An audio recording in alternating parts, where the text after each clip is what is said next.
what we have to regulate is to understand that women experience stress differently from men. So what we see is, on a broad basis, women today are more stressed than they used to be. The average woman in the workplace, if you measure the stress hormones, are twice as high as a man's. And when she comes home from work, if she's doing an outside home job, she comes home from work, her stress hormones are 4 times higher than a man's.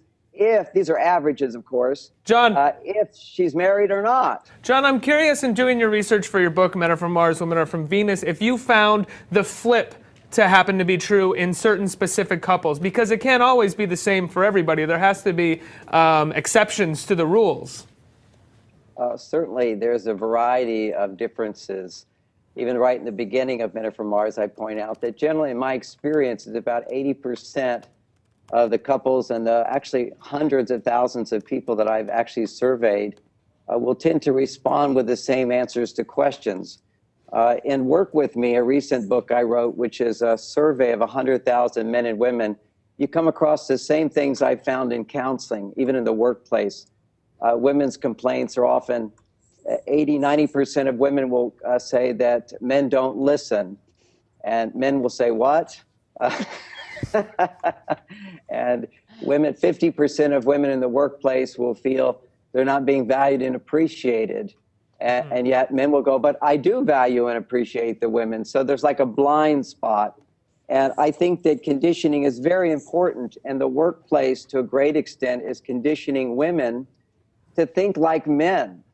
And to a certain extent, the failure of therapy in terms of marriage counseling, which is becoming more and more evident, so many people go to marriage counseling and fail, it's due to a lot of feminization of men in therapy, expecting men to react the way women do, think the way women do. And when they don't, women are often very disappointed, as opposed to the women who read my books who say it changes their lives, and is to understand that men are different.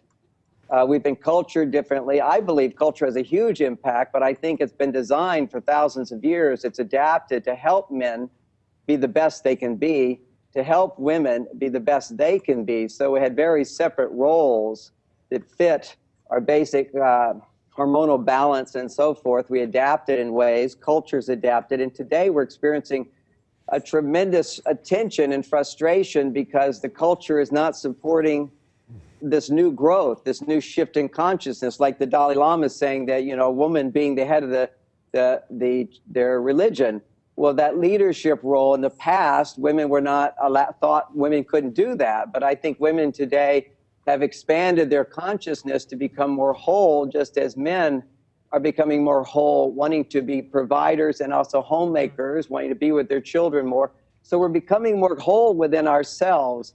And as we do that, we want to be wary of thinking that there are no differences, but to respect that, for example, the workplace cultures, as I talk about and Work With Me, needs to change. It needs to change in a way that appreciates the values that women instinctively bring to the table. And one of those is compassion, for example, empathy. There's some very clear differences in blood flow, which is when the amygdala is triggered in a man, blood flow primarily goes to action centers of the brain, which we see in relationships where there's stress. Men want to fix it. They want to solve it right away.